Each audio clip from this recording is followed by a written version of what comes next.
Buenas, Dios les bendiga.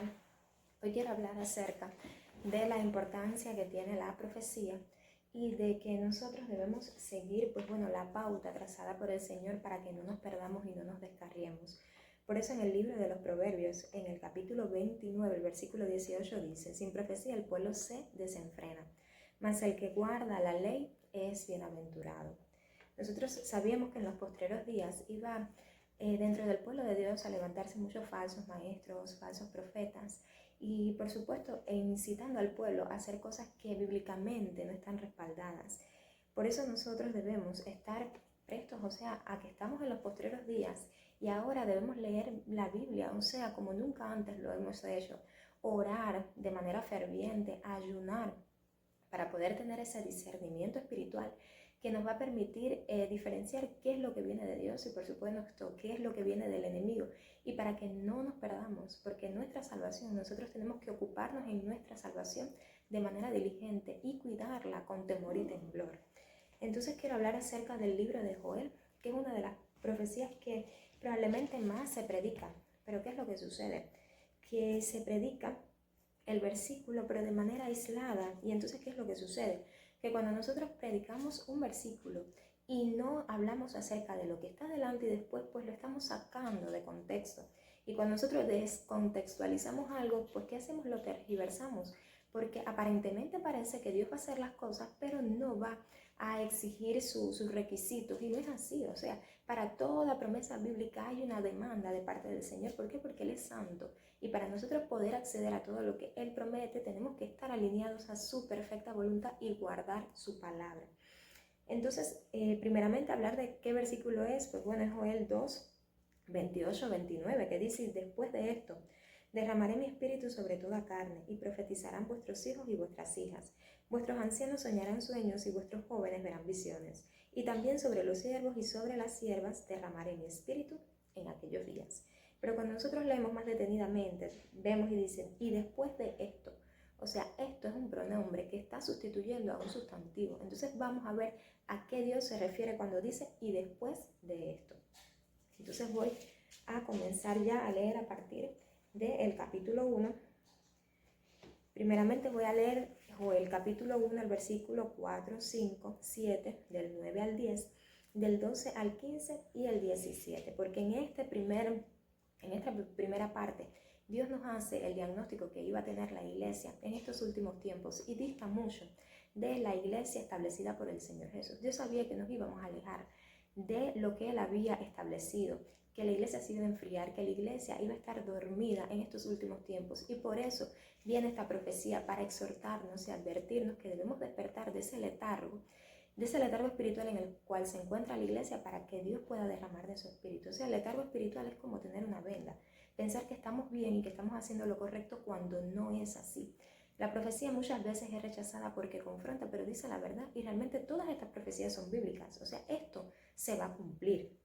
La profecía es la palabra que Dios autoriza a los santos, Él inspira a sus hombres a dar esta palabra. ¿Para qué? Para eso mismo que dije anteriormente, para la guianza del pueblo, que el pueblo no se descarríe, que el pueblo no se desenfrene, que el pueblo no se desvíe de lo preconcebido por Dios. En esa primera parte, Dios hace un diagnóstico de la iglesia. En la segunda parte, que se titula La misericordia de Jehová, pues ya Dios nos habla y nos exhorta al arrepentimiento. Antes de todo derramamiento poderoso del Espíritu Santo, antes de que llegue la luz, pues antes hay que arrepentirse. De hecho, para que Dios derrame sus misericordias siempre tiene que haber arrepentimiento. Por eso en el libro de los Proverbios lo dice: el que encubre sus pecados no prosperará, mas el que los reconoce y se aparta es ese el que alcanzará misericordia.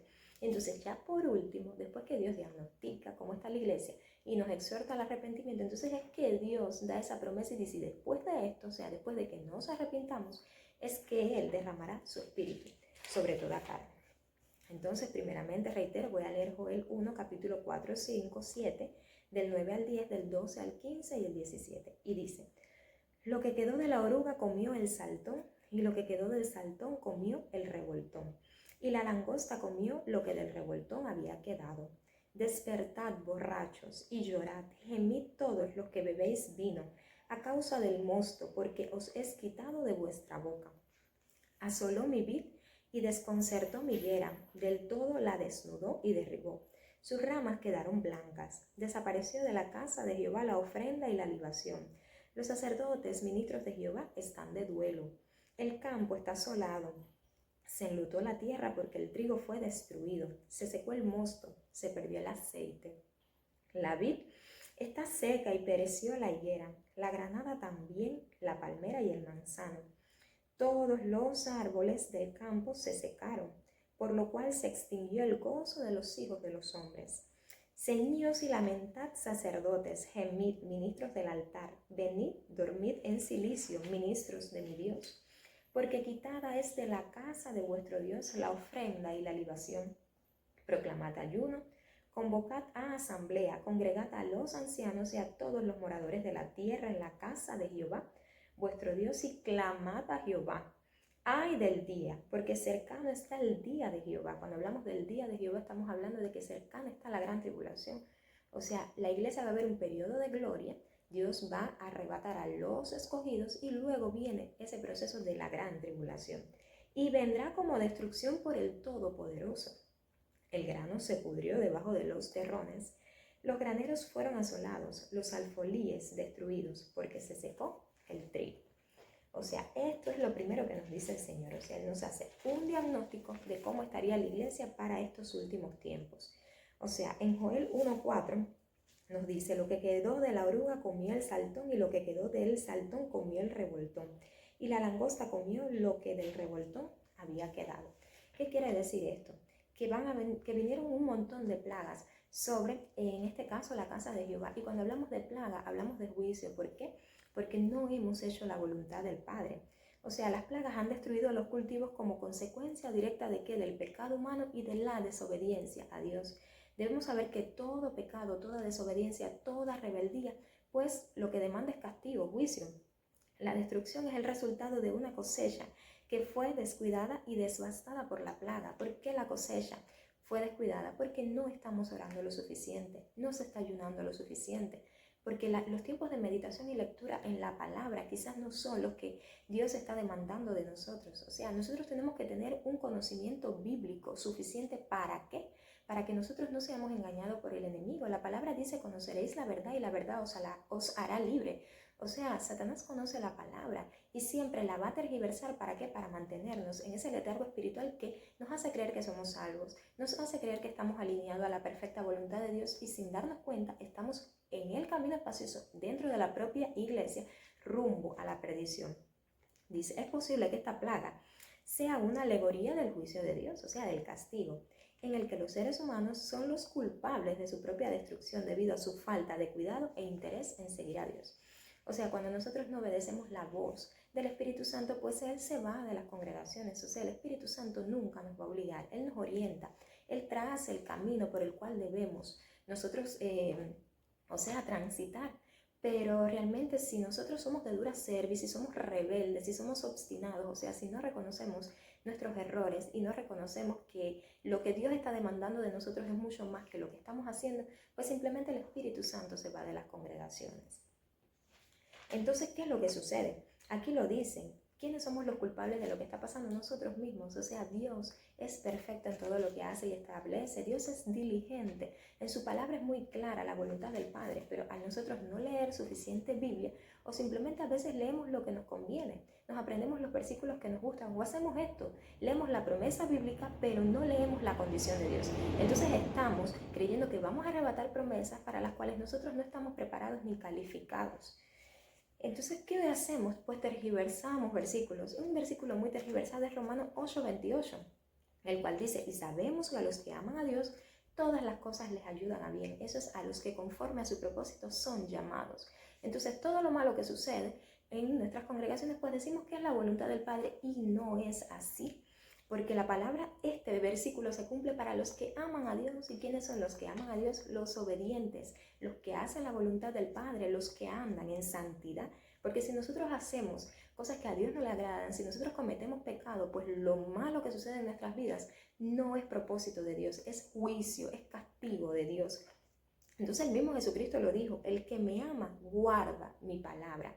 Entonces quiero hablar acerca de la diferencia. O sea, este versículo hace alusión a los procesos que Dios establece. pero en el proceso usted camina bajo la perfecta voluntad de Dios y por ende todo lo malo que venga a su vida pues es propósito de Dios. ¿Para qué? Para fortalecerle, para hacerle crecer espiritualmente. O también para hacer que nos desprendamos de cosas, porque en el proceso ocurre también la descontaminación. O sea, Dios hace que nos desprendamos de nuestro orgullo, de nuestro ego, de la envidia y de muchas cosas que hay en nosotros que a Él no le agrada. Más sin embargo, la consecuencia es distinta. La consecuencia es lo que viene después de que nosotros desobedecemos, de que somos rebeldes, de que pecamos. Entonces voy a poner el ejemplo del rey David para establecer el proceso que vivió el rey David y la consecuencia de su pecado. Primeramente, vamos a hacer un poco de historia. O sea, David es ungido como rey porque Saúl desobedece. O sea, Saúl es rebelde y entonces no reconoce su pecado.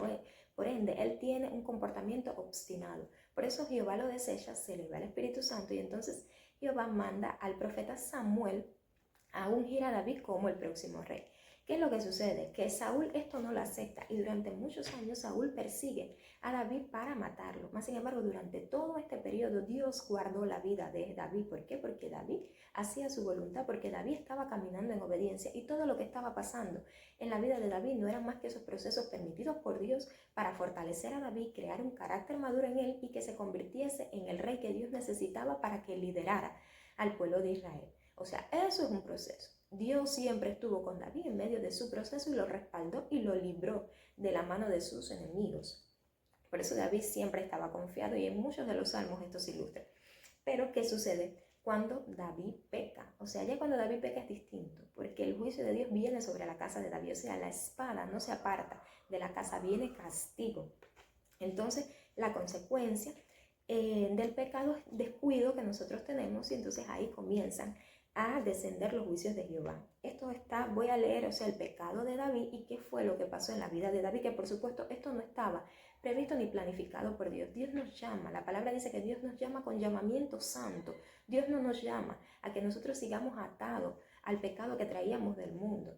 Entonces, como Él nos llama con ese llamamiento, pues lo que Dios establece para nuestra vida no es juicio, no es castigo, pero lamentablemente cuando desobedecemos, eso es lo que sobreviene a nuestras vidas. Entonces, en 2 de Samuel, en el capítulo 11, del versículo 1 al 4, se habla acerca de que David se descuidó. O sea, habla de que David no fue a la guerra.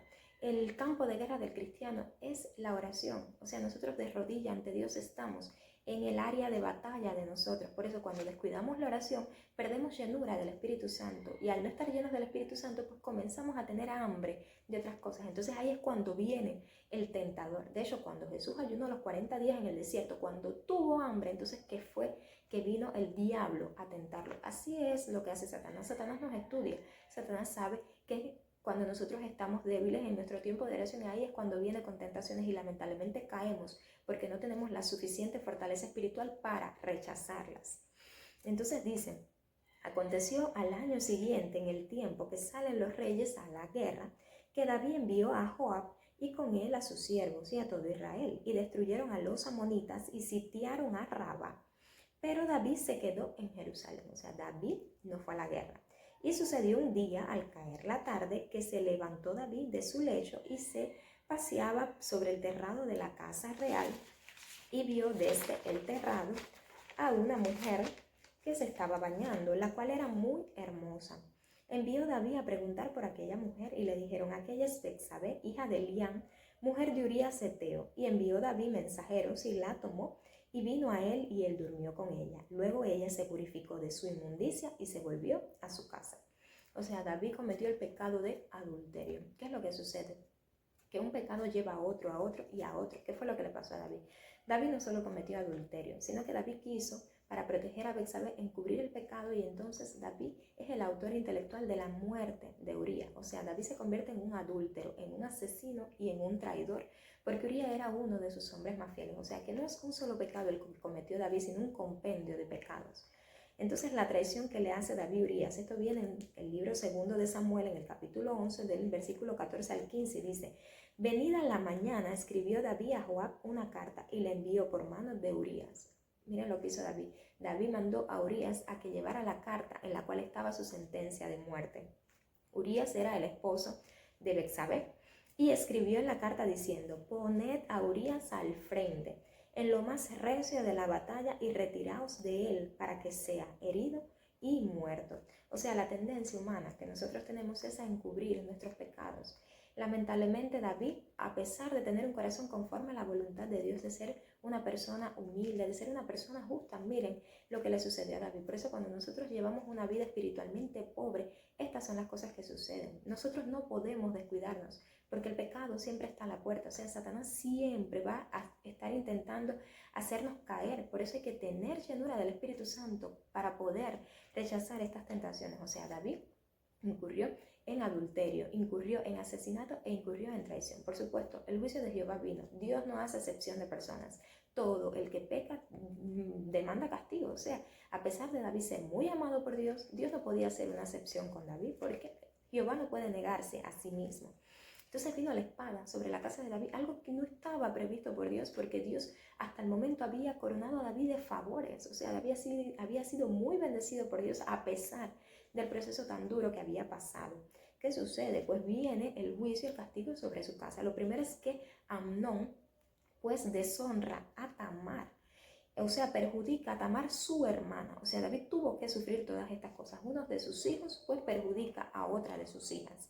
Después Absalón se enfurece mucho con Amnón y mata a Amnón. O sea, todos estos son hijos de David. Absalón mata a Amnón. Y por si fuera, o sea, esto no bastó. O sea, Absalón, este hijo de David, pues se levanta en contra de David. David tiene que huir. Y ya para terminar, Joab mata a este hijo. O sea, David tuvo que sufrir la muerte de 2 de sus hijos de manera prematura, o sea, porque ellos fueron asesinados, y que su hija Tamar pues fuera violentada por su hijo Amnón. O sea, todas estas cosas las tuvo que sufrir el rey David a causa del pecado. Por eso el pecado no es recomendable. Nosotros debemos apartarnos del pecado porque siempre demanda castigo. ¿Cuál fue la diferencia entre David y Saúl? Porque Dios sí perdonó a David, mas sin embargo a Saúl no. ¿Qué pasó? Saúl pecó y no reconoció. Saúl fue obstinado y eso Dios lo detesta. Mas, sin embargo, David fue humilde y reconoció su pecado. Cuando vino el juicio y el castigo sobre su casa, David no se impresionó, simplemente David aceptó el castigo y dijo, es verdad, esto es lo que yo merezco, porque cuando transgredimos la ley de Jehová, eso es lo que viene a nuestra vida. Por eso David fue perdonado y Saúl no, porque David sí fue humilde, se humilló y reconoció su error. Entonces, sigo con el libro de Joel. Ahora voy a leer Joel 1:5.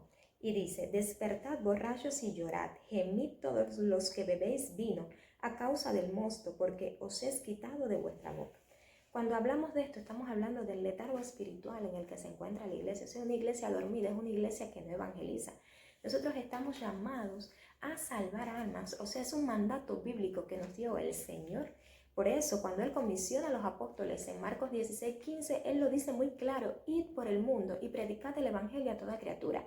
Esto no excluye a nadie, esto es para todos los cristianos. Todos los cristianos tienen que evangelizar, llevar la palabra de vida eterna que ha depositado el Señor Jesús en nosotros. Cuando estamos en el letargo espiritual, pues no hacemos algo a lo cual nos han llamado. Entonces desviamos la vista a cosas que realmente Dios no nos ha mandado a hacer, como celebrar fiestas paganas, como la Navidad, 14 de febrero, los Reyes Magos. En el letargo espiritual, nosotros estamos en un estado en el que estamos felices y tranquilos, pero es una pseudo felicidad, es una pseudo paz, porque es el enemigo que nos ha vendado para que no nos demos cuenta que estamos haciendo las cosas mal. Entonces, nada de esto es instituido bíblicamente. O sea, en ninguna parte de la Biblia el Señor Jesús nos exhorta a celebrar Navidad. Dios es muy claro en su palabra. Lo que Él quiere que nosotros hagamos, Él lo dice de manera clara. Como por ejemplo, la Santa Cena sí fue instituida por el Señor Jesús. Esto viene en Lucas 22, del versículo 19 al 20, y dice, y tomó el pan y dio gracias, y lo partió, y les dio diciendo, esto es mi cuerpo, que por vosotros es dado. Haced esto en memoria de mí. O sea, lo reitero, Jesús lo dice claramente. Haced esto en memoria de mí. De igual manera, después que hubo cenado, tomó la copa, diciendo, esta copa es el nuevo pacto en mi sangre, que por vosotros se derrama. O sea, a lo que Dios nos ha llamado viene claro en la palabra. Ir por el mundo y predicar el evangelio, celebrar la Santa Cena y muchas otras cosas. Que andemos en santidad, que nos neguemos, etc. Pero estas fiestas no son respaldadas por Dios. Entonces, ¿qué hace? Que nos desvían de lo que debemos hacer, nos mantienen ocupados en cosas que no aportan para el reino porque no salvan almas, que es lo más importante para Dios. Y entonces lo que tenemos que hacer, pues lo hemos descuidado, lo hemos relegado. Por eso Dios dice, despierta, porque eso de decirnos despierta es que estamos en un letargo espiritual. Entonces, sigo leyendo, o sea, Joel 1:7 dice, asoló mi vid, descortezó mi higuera, del todo la desnudó y derribó, sus ramas quedaron blancas. O sea, cuando nosotros hablamos de la vid, estamos haciendo alusión a el mismo pueblo de Dios. O sea, en el Antiguo Testamento, cuando se habla de la vid, se está hablando de un árbol que es de gran importancia para los israelitas, ya que es el símbolo de Israel como nación. Pero cuando lo traemos al contexto actual, cuando hablamos de vid, hablamos del pueblo de Dios. Nosotros también, los gentiles, somos pueblo de Dios. Entonces, ¿cómo podemos constatar que la vid hace alusión al pueblo de Dios? Pues bueno, en el Salmo 80, del capítulo 8 al 11 lo dice. Hiciste venir una vid de Egipto, o sea, cuando sacó Dios al pueblo de Israel de Egipto, cuando estaban esclavizados allá. Echaste las naciones y la plantaste. Miren cuántas cosas hace Dios por su pueblo. Limpiaste sitio donde delante de ella, e hiciste arraigar sus raíces y llenó la tierra. Los montes fueron cubiertos de su sombra y con sus sarmientos los cedros de Dios. Extendió sus vástagos hasta el mar y hasta el río sus renuevos. O sea, la voluntad de Dios, miren, aquí lo dice, arraigaste sus raíces. O sea, Dios plantó a su iglesia en poder. O sea, el fundamento de la iglesia del Señor Jesús es el mismo, es la roca, es sus preceptos. Pero cuando nosotros nos alejamos de eso, pues venimos a ser una iglesia inestable y se va la gloria, se va el poder que Jesucristo preconcibió para nosotros. O sea, Él delegó autoridad en nosotros los cristianos, pero en aquellos que guardamos su palabra y hacemos su voluntad. Entonces, cuando venimos al Nuevo Testamento, Jesucristo nos habla de que Él es la vid verdadera. O sea, esto está en Juan, en el capítulo 15, del versículo 1 al 8, y voy a leer. Dice Jesús, yo soy la vid verdadera y mi Padre es el labrador. Dice, todo pámpano que en mí no lleva fruto, lo quitará, y todo aquel que lleva fruto lo limpiará para que lleve más fruto. Ya vosotros estáis limpios por la palabra que yo os he hablado. ¿Qué quiere decir eso? La persona productiva, la persona diligente, Dios le va a dar la posibilidad de que haga incluso mucho más para el reino, porque Dios ve que con lo que le da hace lo correcto. Mas, sin embargo, la persona negligente, ¿qué es lo que dice él? Dios lo quitará. O sea, Dios no puede seguir llevando adelante su obra con aquellas personas que insisten en estar en un letargo espiritual, en hacer algo que no es la voluntad del Padre, porque realmente esto lamentablemente desacredita al cuerpo de Cristo y entorpece los planes y los propósitos de Dios. Y también dice que estamos limpios, ¿por qué? Por la palabra que Dios nos ha hablado. O sea, la palabra de Dios nos santifica. Por eso es la importancia de meditar en la Biblia. Jesucristo vuelve a reiterar, yo soy la vid, vosotros los pámpanos. El que permanece en mí y yo en él, este lleva mucho fruto, porque separados de mí nada podéis hacer. Como diciendo, lo que ustedes hagan fuera de mi voluntad realmente no me vale a mí. Lo que hacemos fuera de la voluntad de Jesús es como si no estuviéramos haciendo nada. Es como si nuestras obras estuvieran en cero para el reino de los cielos. Por eso hay que permanecer en Jesús. O sea, no es hacer lo que nosotros querramos para Dios, no, es hacer las cosas conforme a la voluntad de Dios. Es hacer aquello a lo cual nos ha enviado el Señor Jesús, porque Jesucristo dice, si ustedes no se dejan dirigir por mi Espíritu Santo, ustedes pueden hacer muchas cosas, pero realmente están haciendo nada. Entonces, si permanecéis en mí y mis palabras permanecen en vosotros, pedid todo lo que queréis y os será hecho. O sea, las oraciones de Dios también son condicionadas. No es que todo el que pida va a recibir, no. Aquí dice el que permanece en su palabra, o sea, el que hace su voluntad, pues a ese se le abrirán los cielos y todo cuanto pida el Señor se lo concederá. ¿Por qué? Porque es obediente. Entonces, el fruto que simboliza el resultado de lo que nosotros hacemos. Cuando el resultado de lo que nosotros hacemos edifica, exhorta, ayuda a otros y gana almas, porque la palabra dice que el que es sabio gana almas. Entonces estamos haciendo algo productivo para el reino y el Señor nos va a dotar de muchas más cosas, nos dará más sabiduría, incluso recursos para que nosotros podamos seguir ganando almas para el reino. Entonces en Joel, sigo la lectura, Joel 1:10 dice, el campo está asolado, se enlutó la tierra porque el trigo fue destruido, se secó el mosto, se perdió el aceite. Cuando se habla de que se perdió el aceite, pues se está hablando de que se perdió el fluir del Espíritu Santo. El Espíritu Santo, o sea, no fluye cuando una congregación está afanada. El Espíritu Santo no fluye en una congregación donde no se quiera hacer la voluntad del Padre. Entonces debemos entender que el Espíritu Santo viene a ungirnos ¿para qué? O sea, porque la unción tiene un propósito específico. Y Lucas 4, el capítulo 4, el versículo 18 nos los ilustra a la perfección y dice: el Espíritu del Señor está sobre mí. Esto lo dijo Jesús. Por cuanto me ha ungido para dar buenas nuevas a los pobres, o sea, llevar el mensaje de salvación. Todas las personas, todos somos pobres de espíritu, todos necesitamos la palabra de Dios. Dice, me ha enviado a sanar a los quebrantados de corazón, o sea, ayudar a aquellas personas que están tristes, que están mal, que están deprimidas, a pregonar libertad a los cautivos. Todo el que está en pecado está bajo el yugo de Satanás, necesita liberación. Y vista a los ciegos, o sea, quitar esa venda espiritual que tienen las personas para que les resplandezca la luz del evangelio, a poner en libertad a los oprimidos, o sea, ese es el propósito que tiene la unción. Y nosotros debemos entender que debemos estar ungidos. ¿Para qué? Para que el mensaje de salvación pueda ser predicado. Muchas personas tienen temor a evangelizar en las calles. ¿Por qué? Porque no hay llenura en ellos del Espíritu Santo. El Espíritu de Dios echa fuera, o sea, todo temor.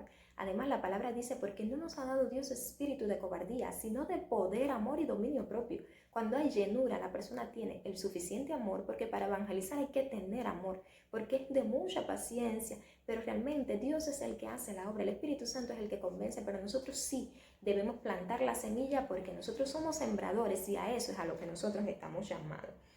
Entonces ya voy a leer la segunda parte, que ya la segunda parte habla acerca de la misericordia de Dios. Entonces voy a leer ya Joel capítulo 2 del versículo 12 al 13, del 15 al 17, el 19 y del 23 al 26. O sea, este es el diagnóstico de la iglesia. Entonces ahora Dios nos dice qué debemos hacer para salir de esta situación.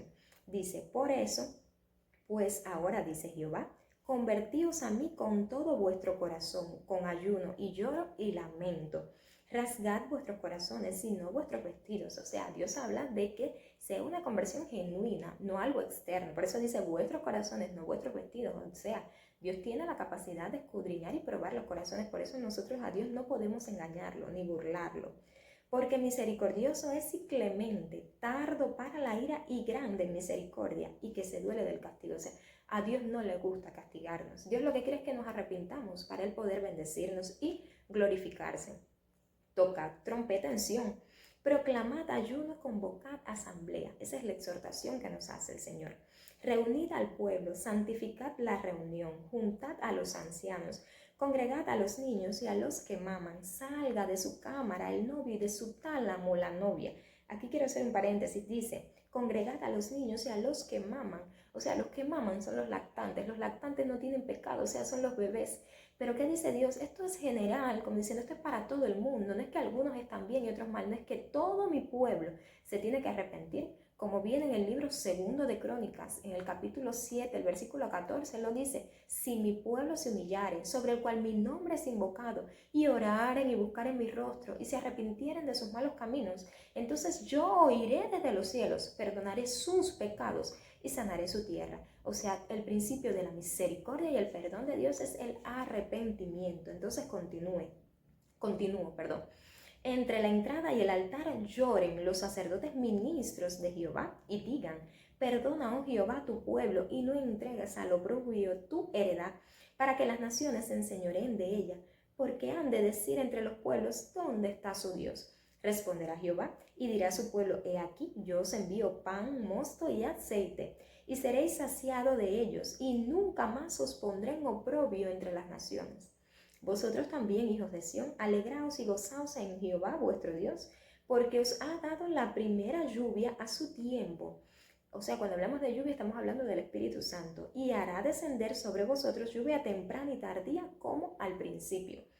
Las ceras se llenarán de trigo y los lagares rebosarán el vino y el aceite. Yo os restituiré los años que comió la oruga, el saltón, el revoltón y la langosta, mi gran ejército que envié contra vosotros. Comeréis hasta saciaros y alabaréis el nombre de Jehová vuestro Dios, el cual hizo maravillas con vosotros y nunca jamás será mi pueblo avergonzado.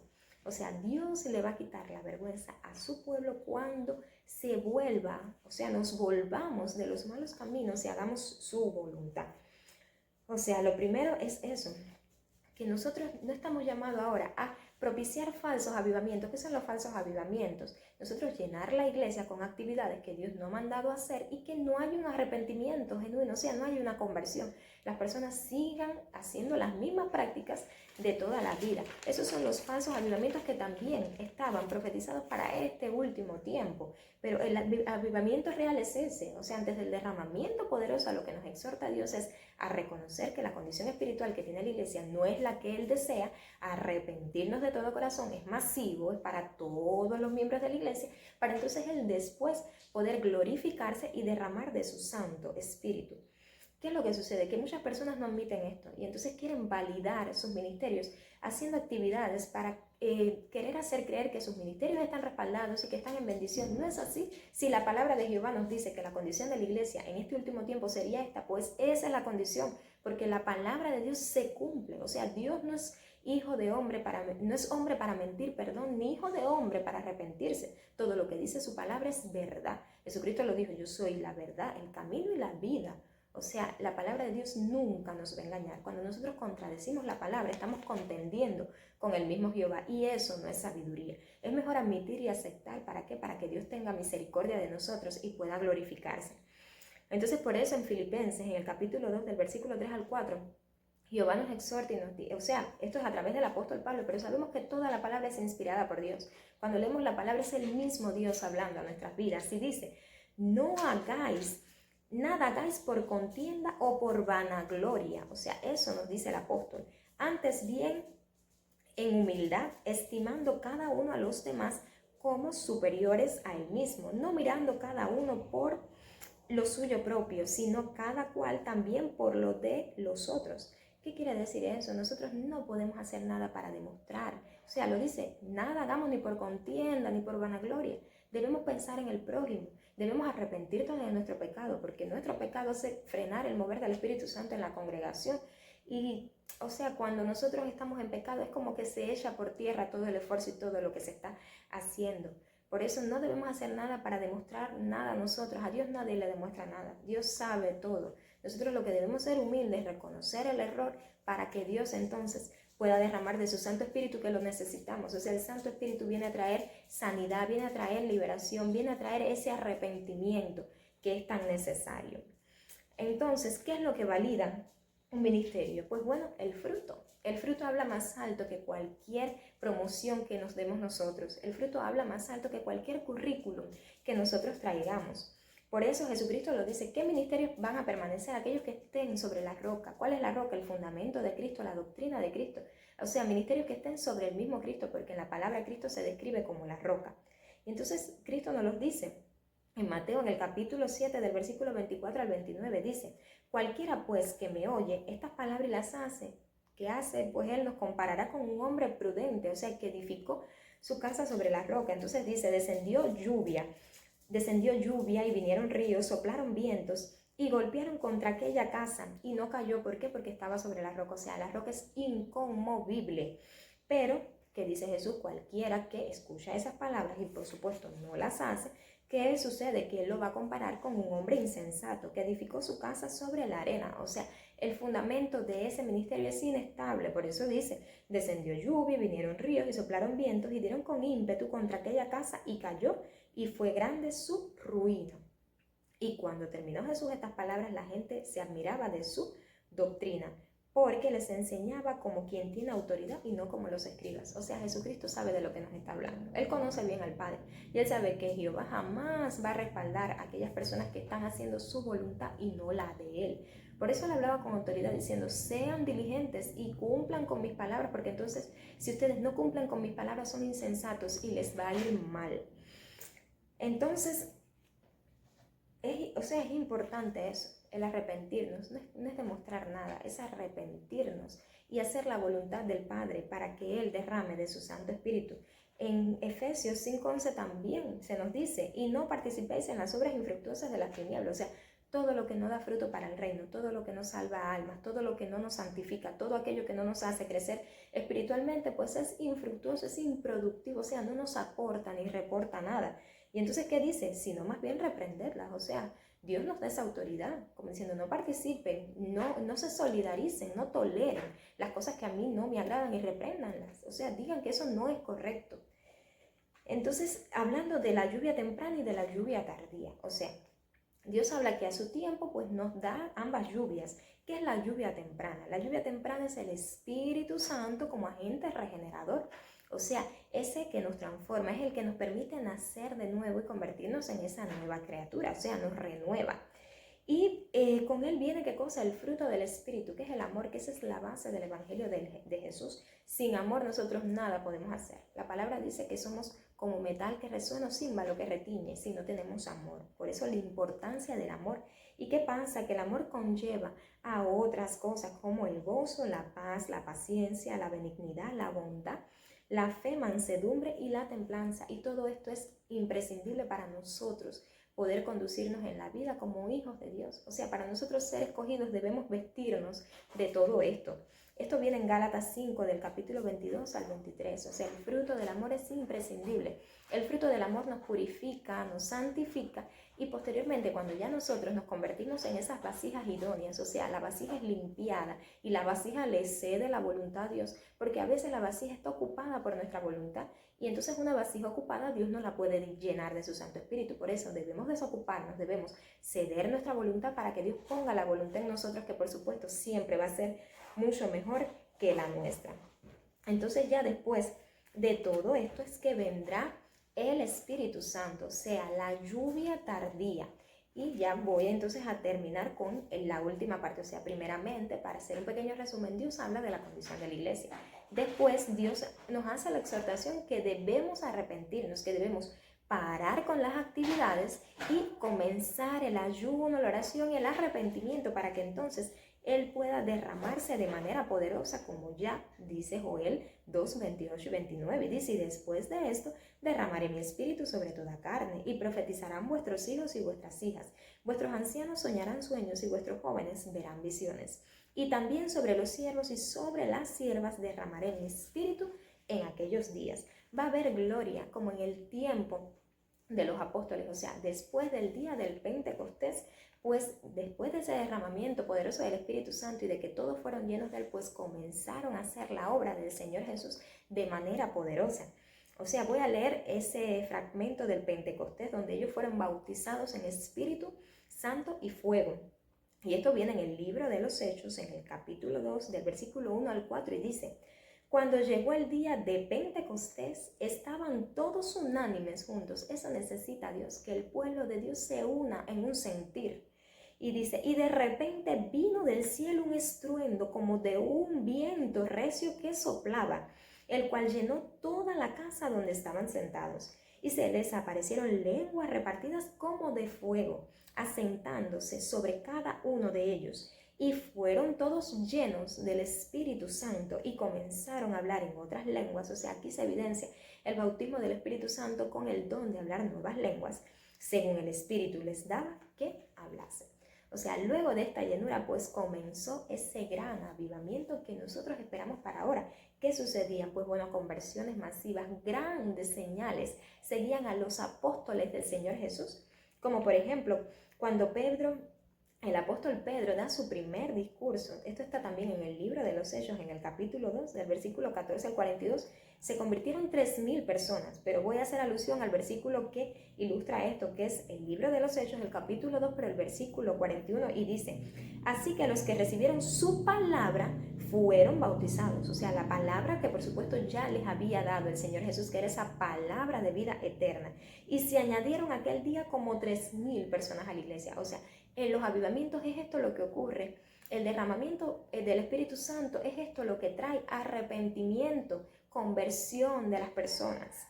Entonces también, o sea, las señales los seguían a ellos, como Jesús les dijo. O sea, Jesús les prometió eso, les dijo, y las señales seguirán a los que creen.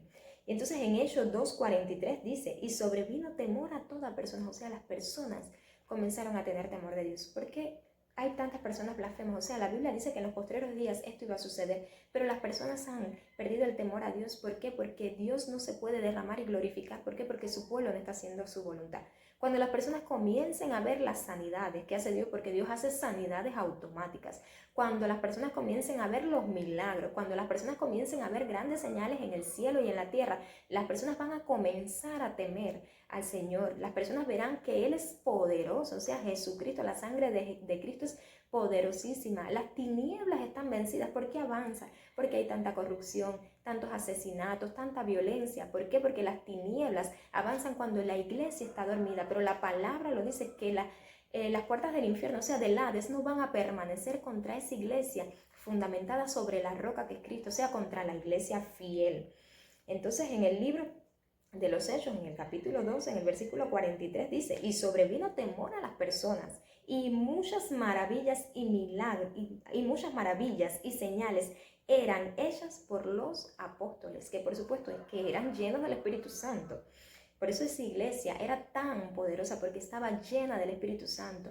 Dios lo dice, esto no es ni con poder ni con fuerzas humanas nada podemos nosotros hacer. Esto es con su Espíritu, ha dicho Jehová de los ejércitos. Entonces, ¿qué es lo que dice Dios? O sea, el Espíritu Santo no se le da a todo el mundo. El Espíritu Santo es para los obedientes, porque también lo ilustra el libro de los Hechos en el capítulo 5, el versículo 32, que dice: y nosotros somos testigos suyos de estas cosas, y también el Espíritu Santo, el cual da Dios a los que le obedecen. Lo reitero, el cual ha dado Dios a los que le obedecen. O sea, es para los obedientes, para los que andan en santidad, para los que hacen la voluntad del Padre. Por eso es que Dios nos exhorta al arrepentimiento. Y ya para concluir con eso que dije, o sea, cuando la iglesia despierta del letargo espiritual, se va a ver ese poder y gloria que el Señor prometió para estos postreros días. Y en Mateo 16, 18, Jesucristo lo dice: y yo también te digo que tú eres Pedro, y sobre esta roca edificaré mi iglesia. ¿Cuál es la roca? Su fundamento, su doctrina. Esa roca es inconmovible. Contra eso nadie puede. Y las puertas del Hades no prevalecerán contra ella. O sea, no va a prevalecer el infierno contra esa iglesia fiel. Las tinieblas tienen que retroceder en el nombre de Jesús. ¿Por qué? Porque el diablo y todo su ejército de demonios está vencido. Jesucristo lo venció en la cruz hace más de 2000 años. ¿Y qué nos quiere decir esto? Que nosotros, cuando estamos en Cristo, cuando hacemos la voluntad de Dios, somos más que vencedores. Y entonces vuelvo a reiterar la promesa para cerrar este video. Y por eso Jehová nos dice: y después de esto, o sea, después de que reconozcamos que estamos mal y nos arrepintamos, entonces es que Jehová dice: derramaré mi espíritu sobre toda carne, y profetizarán vuestros hijos y vuestras hijas, y vuestros ancianos soñarán sueños, y vuestros jóvenes verán visiones. Y también sobre los siervos y sobre las siervas derramaré mi espíritu en aquellos días. Esa promesa se va a cumplir, porque aquel que prometió es fiel, y la palabra de Dios es fiel y verdadera. Dios les bendiga.